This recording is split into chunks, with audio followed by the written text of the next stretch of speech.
नमस्कार, ये आकाशवाणी है। अभी आप मनोज कुमार शर्मा से समाचार सुनेंगे।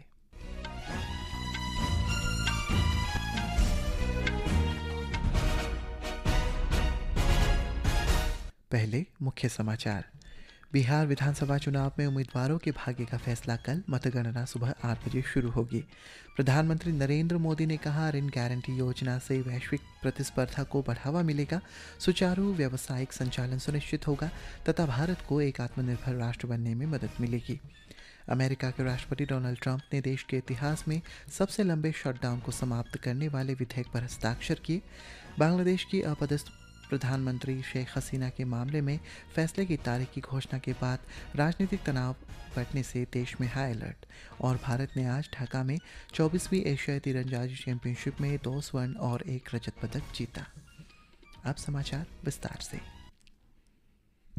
बिहार विधानसभा चुनावों के लिए वोटों की गिनती कल सुबह 8 बजे शुरू होगी। 243 निर्वाचन क्षेत्रों के लिए मतदान 2 चरणों में हुआ था। इलेक्ट्रॉनिक वोटिंग मशीनों को स्ट्रांग रूम में कड़ी सुरक्षा के बीच रखा गया है। आकाशवाणी समाचार से बातचीत में बिहार के मुख्य चुनाव अधिकारी विनोद सिंह गुंजियाल ने कहा है कि मतदान में इस्तेमाल किए गए ईवीएम और वीवीपैट को त्रिस्तरीय सुरक्षा प्रणाली के तहत स्ट्रांग रूम के अंदर सील कर दिया गया है। उन्होंने कहा है कि सभी मतगणना केंद्रों पर सुरक्षा के व्यापक इंतजाम किए गए हैं। टोटल हमारे 46 काउंटिंग सेंटर्स हैं, जहां बिहार के सभी 243 विधानसभा क्षेत्रों के लिए मतों की गणना की जाएगी। काउंटिंग सेंटर्स सीसीटीवी वीडियोग्राफी से फुली कवर्ड हैं और कल 8 बजे से मतगणना का प्रारंभ शुरू हो जाएगा और उसके बाद मोस्ट प्रॉब्ली 9 सवा 9 से हम लोग को रुझान आने शुरू हो जाएंगे और जब तक कंप्लीट नहीं होगा तो चलता रहेगा। प्रधानमंत्री नरेंद्र मोदी ने कहा है कि केंद्रीय मंत्रिमंडल द्वारा निर्यातकों के लिए ऋण गारंटी योजना की मंजूरी से वैश्विक प्रतिस्पर्धा को बढ़ावा मिलेगा और सुचारू व्यावसायिक संचालन सुनिश्चित होगा तथा भारत को एक आत्मनिर्भर राष्ट्र बनने में मदद मिलेगी। श्री मोदी ने केंद्रीय मंत्रिमंडल के फैसलों की सराहना करते हुए सोशल मीडिया पोस्ट में कहा कि निर्यात संवर्धन मिशन EPM निर्यात प्रतिस्पर्धा में सुधार करेगा और MSME पहली बार निर्यात करने वाले तथा श्रम प्रधान क्षेत्रों में मदद करेगा। इससे पहले केंद्रीय मंत्रिमंडल ने निर्यातकों के लिए एक नई ऋण आश्वासन योजना को मंजूरी दी है, जो MSME सहित निर्यातकों को 100% ऋण का आश्वासन प्रदान करती है। ये योजना 20,000 करोड़ रुपए तक का अतिरिक्त ऋण प्रदान करेगी। सूचना और प्रसारण मंत्री अश्विनी वैष्णव ने कहा है कि इस योजना का उद्देश्य भारत को 1 लाख करोड़ रुपए के निर्यात लक्ष्य का समर्थन करना और आत्मनिर्भर भारत को बढ़ावा देना है।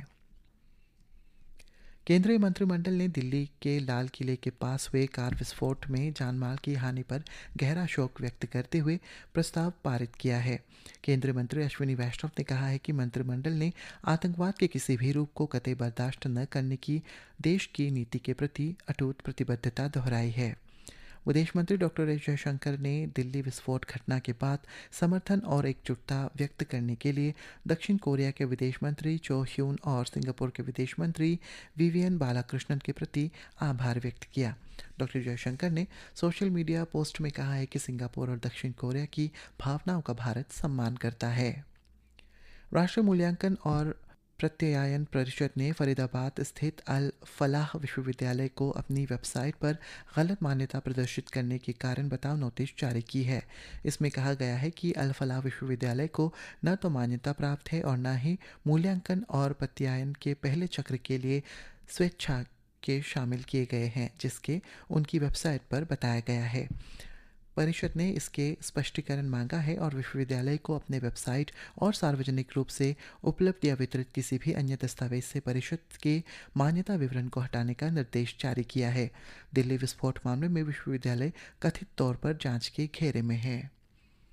इस बीच दिल्ली मेट्रो रेल कॉरपोरेशन ने कहा है कि सुरक्षा कारणों से लाल किला मेट्रो स्टेशन अगली सूचना तक बंद रहेगा। सोशल मीडिया पोस्ट में कहा गया है कि बाकी सभी स्टेशन सामान्य रूप से चालू रहेंगे। भारत सरकार ने 2 पारंपरिक लेप्चा वाद्य यंत्रों तुंगबुक और पुमटोंग पुलित को GI टैग प्रदान किया है। तुंगबुंग और पुमटोक वाद्य यंत्र लेप्चा लोक संगीत का एक अभिन्न अंग है। एक रिपोर्ट।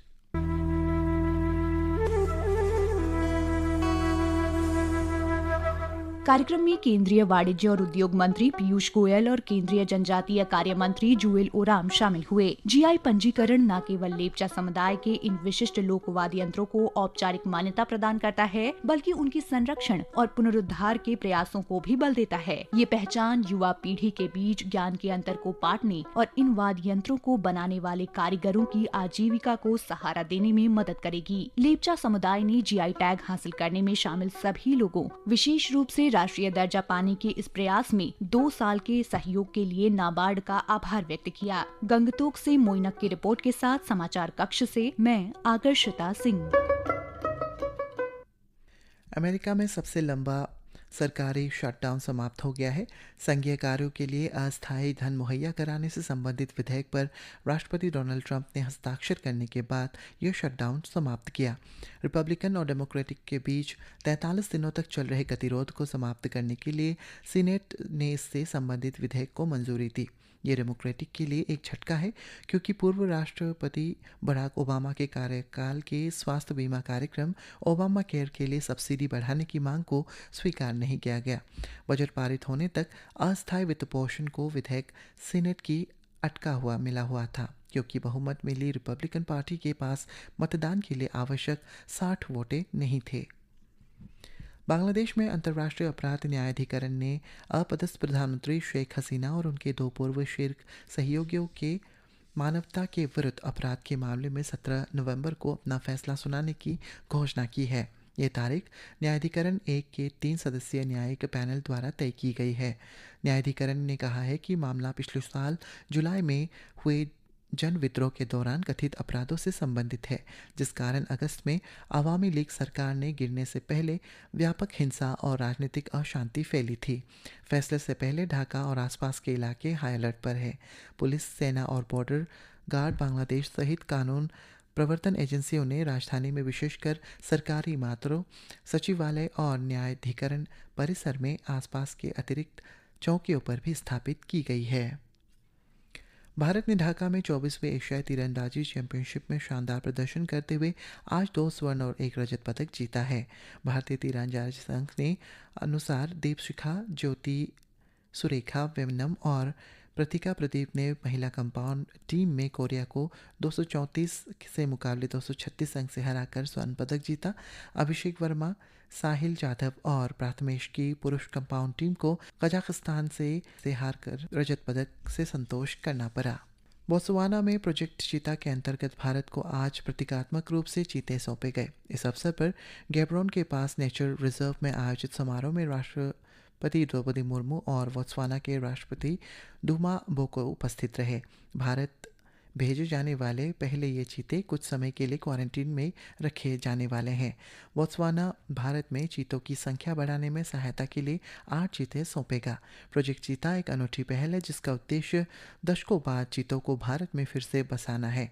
ब्यौरा हमारे संवाददाता से। बोत्सवाना को प्रोजेक्ट चीता के अगले चरण के लिए चुना गया है, क्योंकि यह दुनिया में चीतों की सबसे मजबूत आबादी वाले देशों में से एक है। अपने पड़ोसी नमीबिया के साथ मिलकर बोत्सवाना दक्षिणी अफ्रीका के आधे से ज्यादा चीतों का घर है और यह प्रजाति के लंबे समय तक बचाव और उसकी आनुवंशिक सेहत में अहम भूमिका निभाता है। बोत्सवाना से चीते लाने का फैसला इसलिए किया गया है ताकि भारत में पहले से मौजूद चीतों की आबादी में जेनेटिक डाइवर्सिटी बढ़ाई जा सके। यह कदम प्रोजेक्ट के वैज्ञानिक और संरक्षण संबंधी उद्देश्यों को भी मजबूत करेगा। Manish Shiva, Akashvani news, Botswana. विदेश मंत्रालय ने पूर्वी मामलों के सचिव पी कुमारन ने चिली के अंतर्राष्ट्रीय आर्थिक मामलों की उप मंत्री क्लोडिया स्नेहोजा से सैंटियागो में मुलाकात की। बैठक में भारत और चिली के बीच परस्पर साझेदारी सुदृढ़ करने पर चर्चा की गई। भारतीय दूतावास के अनुसार दोनों पक्षों ने आर्थिक संबंध को मजबूत करने की प्रतिबद्धता दोहराई है। अब अंत में मुख्य समाचार एक बार फिर। बिहार विधानसभा चुनाव में उम्मीदवारों के भाग्य का फैसला कल। मतगणना सुबह 8 बजे शुरू होगी। प्रधानमंत्री नरेंद्र मोदी ने कहा, ऋण गारंटी योजना से वैश्विक प्रतिस्पर्धा को बढ़ावा मिलेगा, सुचारू व्यावसायिक संचालन सुनिश्चित होगा तथा भारत को एक आत्मनिर्भर राष्ट्र बनने में मदद मिलेगी। अमेरिका के राष्ट्रपति डोनाल्ड ट्रंप ने देश के इतिहास में सबसे लंबे शटडाउन को समाप्त करने वाले विधेयक पर हस्ताक्षर किए। बांग्लादेश के अपदस्थ प्रधानमंत्री शेख हसीना के मामले में फैसले की तारीख की घोषणा के बाद राजनीतिक तनाव बढ़ने से देश में हाई अलर्ट। इसी के साथ ये समाचार बुलेटिन समाप्त हुआ। नमस्कार।